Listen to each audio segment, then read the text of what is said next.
The way she brought it up, so calmly, made it clear she'd been thinking about it for a while. I kept my cool on the outside, nodding along, but inside I was reeling, wondering how I'd signed up for a relationship with a hidden rulebook. That same evening, she installed a dating app, lounging on the couch, legs folded, swiping like she was browsing a catalog. She actually did it. Unreal. Yeah, I'm around, let's meet up. We met that weekend at a neutral spot, a cafe across the city. Mara looked almost the same. Hair cropped shorter, energy shifted but still sharp, always observing. As we sat down, her first words were, "So you finally broke free from her grip, huh?" I laughed, more out of disbelief than amusement. Not my choice, she wanted freedom, so I gave it to her. We talked for nearly 2 hours. Mara wasn't smug, which I appreciated. She said she'd always thought Tara took me for granted, even back when we all used to hang out, noticing how lopsided it seemed. I didn't argue. She wasn't wrong. Eventually, I told Mara I wasn't looking to hook up or stir drama. I just needed someone who didn't see me as Tara's shadow, I said. She nodded, saying, "No strings attached. I'm not here to make things messy. Just two old friends catching up." But beneath it all, I felt the weight of our complicated past. Still, we sat there, sipping coffee, venting about life. When I got home, Tara was on the couch, scrolling her phone. She looked up and asked, "Where were you?" I told her the truth. "Met Mara, just talked." There was a long pause. I thought she hadn't heard me. "Mara? My old best friend Mara?" "Yeah." Her face paled like I'd crossed some sacred line. "Are you serious right now?" I nodded. "Just catching up, nothing more." I figured with this open relationship thing, I could reconnect with someone who knew us both. She didn't respond at first, just stared like I'd committed a crime. Then finally, "You're disgusting. I can't believe you do this." I wanted to ask how her going on half a dozen dates with strangers was fine, but me grabbing coffee with an old friend was a betrayal. Instead, I stayed calm. "This was your idea," I said. "Don't get mad when it's not just about you." She stormed off to the bedroom, slammed the door, and didn't come out for the night. I didn't follow. I just sat there, thinking how ridiculous it was. The same woman who insisted on exploring life was now painting me as the villain for having coffee with someone from her past.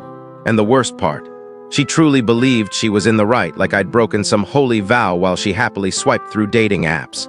That's when it hit me. This wasn't about fairness or growth. It was about control. She wanted to call the shots, set the rules, and have the freedom to explore while I stayed in the boyfriend box. She didn't want an open relationship. She wanted a one-sided deal where she could do whatever she wanted, no consequences. Too late for that. Then Mara called. She usually texted, so seeing her name pop up mid-afternoon was a red flag. "You good?" I answered. Mara let out a sharp sigh. "Guess who just showed up at my place acting like she's in a reality TV drama?" I sat up. "Wait, what? Tara?" "Yeah," Mara said, her voice steady but edged. "She was banging on my door like I'd stolen something. I thought it was an emergency. Did you let her in?" I cracked the door because I didn't want a full-blown meltdown on my porch, but that was a mistake. I rubbed my temples. "What did she say?" She started yelling, asking if I was happy now, calling me a relationship ruiner, saying I swooped in the second things went bad. I paused. "You're kidding." "Nope." She said she'd been waiting for this for years. Accused me of plotting to steal you. I sighed. "Sorry, didn't think she'd go that far." "It's okay," Mara said, her tone softening. We hung up shortly after. The next morning, Tara gave me the silent treatment. Complete stone-cold silence. I walked into the kitchen, made coffee, said good morning. Nothing. Just her scrolling her phone with that tight, fake calm like I'd scratched her car and hadn't apologized. She kept it up all day, didn't ask where I was when I left, didn't text, didn't call. Just icy silence from sunrise to sunset. I wasn't surprised. Her outburst the night before showed she wasn't mad because I'd done something wrong. She was furious because she'd lost control. By then it was clear. She had a plan. She thought she'd be the one running things, going on dates, feeling free, while I stayed the supportive boyfriend cheering from the background. The moment I flipped that script, just by having coffee with someone from her past, her whole fantasy started to crumble. 3 days later, she finally spoke. Still annoyed, but now with a passive-aggressive edge. "So," she said, washing dishes she hadn't used, "you and Mara, what, best buds now?" I kept my tone neutral. "We just talked, that's it," she scoffed. "You know, she only met up because she's always had a thing for you, right?" I shrugged. "Maybe, doesn't change that we kept it respectful." Then she threw a jab. "Well, I went out last night with someone who's actually got his life together." It wasn't a casual update, it was a poke meant to rile me up. I just said, "Cool," and kept eating my breakfast. That probably ticked her off more than if I'd lost it. After that, things got weird fast. She started oversharing about her dates like she was trying to prove something. Dropping lines like, "This guy from the coffee shop said I've got great energy," or "The dude I met Friday thought I looked 25. Constant little digs. I never asked for the details. She just threw them out expecting me to feel jealous or threatened. I didn't. I was checked out. Meanwhile, I started talking to Mara more, nothing inappropriate, just texting now and then, venting, sharing jokes. Mara kept it light. She asked how I was holding up, said I didn't deserve to be anyone's backup plan, and sent memes that made me laugh harder than anything Tara had said in weeks. One night, Tara caught me smiling at my phone. "Who's that?" she asked. "Mara," I said, not hiding it. She stared like I'd broken some unwritten rule. "You really think this is okay?" she pressed. "You're dating strangers every week and I can't text someone I've known for years." "She's different," Tara snapped. "She's not some random person from an app. She was my best friend." "Exactly. You cut her off, not me." That shut down the conversation, or so I thought. The next day, I got a call from her brother, Jake. We'd always gotten along, worked on projects, shared drinks at family events, helped each other move. "Hey man," he said, "just checking in." I knew grown up to be a warning wrapped in friendliness. "She's really upset," he said.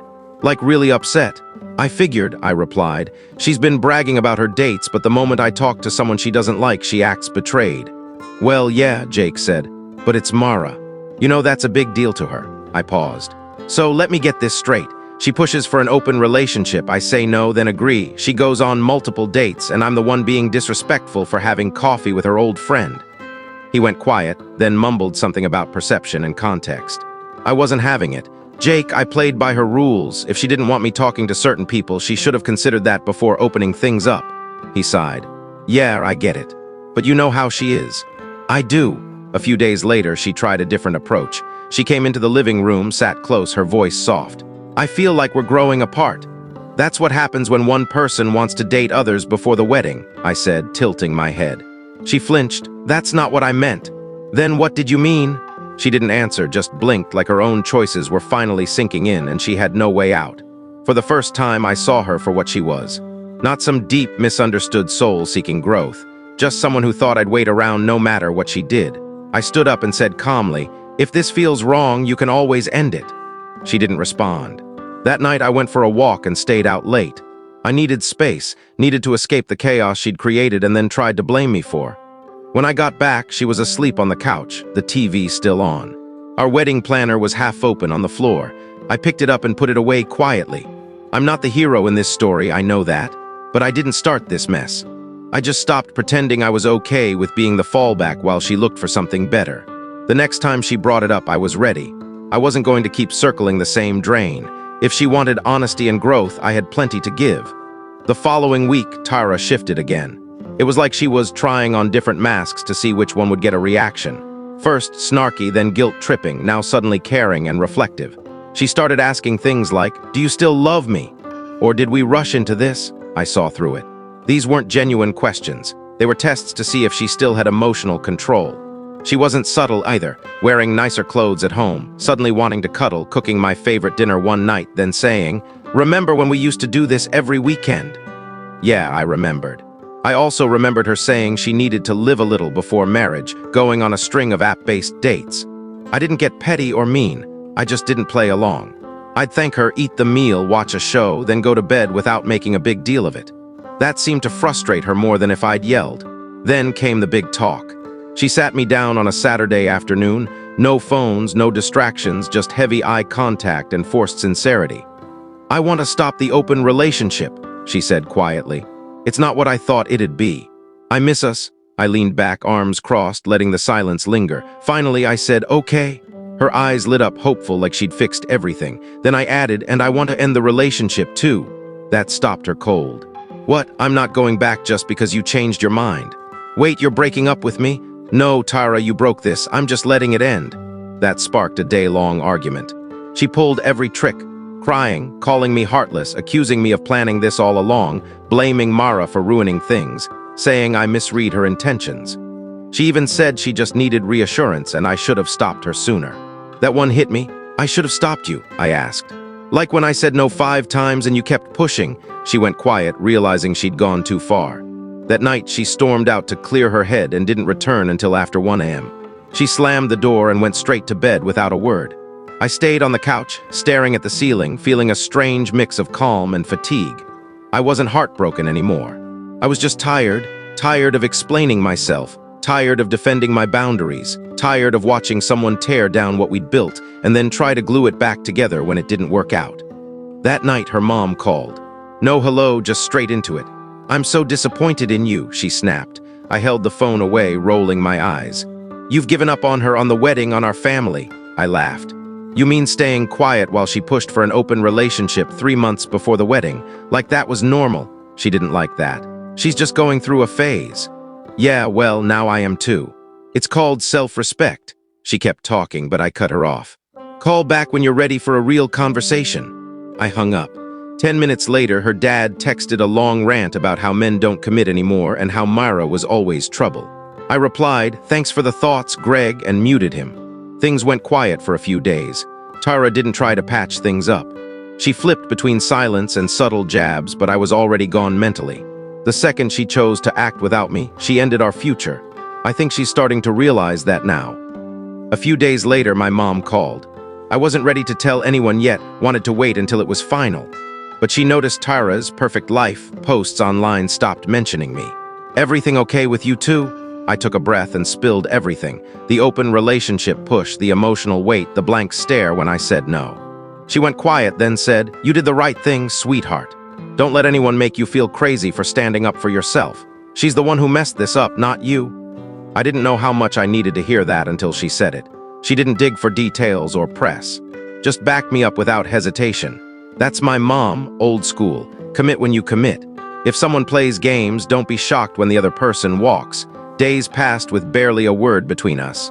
Tara moved through the house like a guest who knew they'd overstayed, pretending everything was normal. She did her routines, hummed to herself, commented on the weather like we were strangers in a break room. I kept to myself, worked, hit the gym. The silence said more than either of us wanted to admit. Late Wednesday, I finally said what needed to be said. She was on the couch, scrolling her phone, half watching a baking show like nothing was wrong. I walked in, grabbed a water, and stood there, not pacing, not angry, just done. "I think you should start packing." She froze, eyes glued to her phone like she hadn't heard. "What?" she said, her voice small and confused like I was being unfair.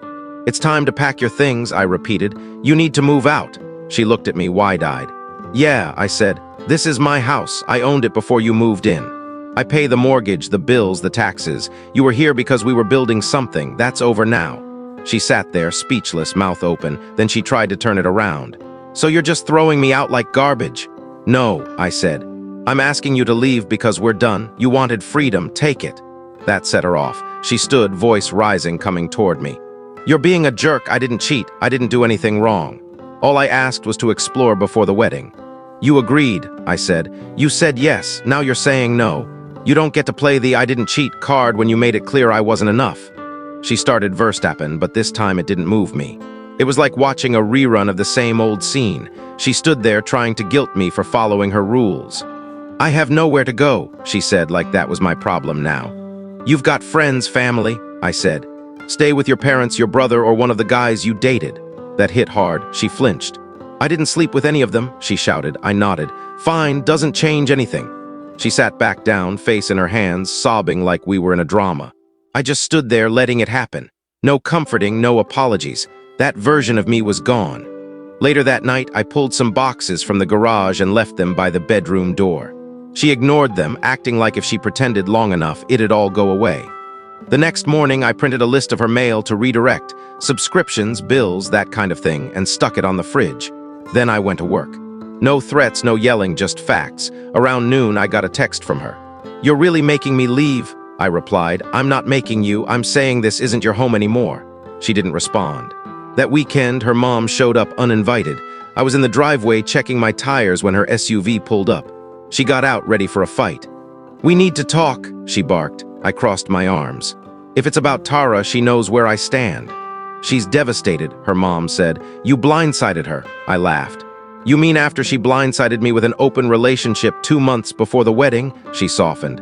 She was scared. It's normal to question big commitments. Sure, I said, and it's also normal for the other person to say, I'm done. Her voice cracked. She loves you, she just got confused. I walked inside, that conversation was over.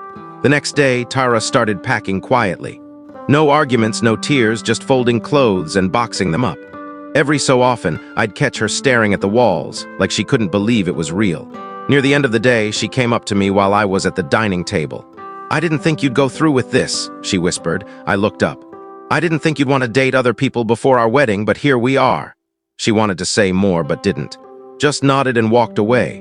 That night was her last in the house. She slept on the couch. I stayed in my room. I didn't say goodbye when she left the next morning. Didn't need to. Later that week, I met Mara for a walk. We walked mostly in silence. Mara doesn't fill quiet moments just for the sake of it. You look less worn out than last time, she said with a small grin. I laughed. Yeah, feels like it. After a pause, she asked, so it's done? Yeah, I said, eyes on the path. She moved out last Saturday. Mara nodded. How'd it go? I thought for a moment. Quiet, she packed mostly when I wasn't around. I think she knew nothing she said would change my mind. Did she try? A bit. She cried, said she didn't think I'd follow through, that she missed me, thought it'd make us stronger. Mara nodded and kept walking. That's probably the first real thing either of you said in a while. I smirked. Yeah, and it hit harder because I wasn't yelling. She wanted a big fight. Instead, it ended with a quiet exit she didn't even hear. We kept walking. Myra kicked a stone off the path and asked, "What now?" I shrugged. No idea. For once, I'm not thinking too far ahead, just trying to feel normal again. It's been about 2 months since she left. 2 months of silence, and it's not heavy. It's peaceful. The drama's gone. The house feels calm. I've got space to think, to breathe. It's amazing how much room one person's energy can take up when it's off. Their presence alone keeps you on edge. Without it, life slows down in a good way. Then last Saturday, I pulled into the driveway and saw a familiar car. Tyra was sitting on the steps, hoodie up, eyes red, bag beside her like she was waiting for a sleepover. I stood there, took a breath, and walked up without a word. "Hey," she said. "Hey," I replied, voice flat, no warmth. She stood slowly. "Can we talk?" I opened the door. "If you want." We went inside. I set my keys down, leaned against the counter, and waited. She looked nervous, probably expecting the old me who'd cave when she got emotional. That guy was gone. "I've been thinking about everything," she started. "How badly I messed up." I nodded but said nothing. She went on about feeling lost, needing to find herself, the usual. Then came the line I knew was coming. "I miss you." No response. "I miss how you made everything feel safe." I didn't know how good I had it. I could have said a lot, why she needed strangers to learn what was obvious if it was worth it, but I waited. "I know it's probably too late," she said, "but I had to try. Even if it's just a talk."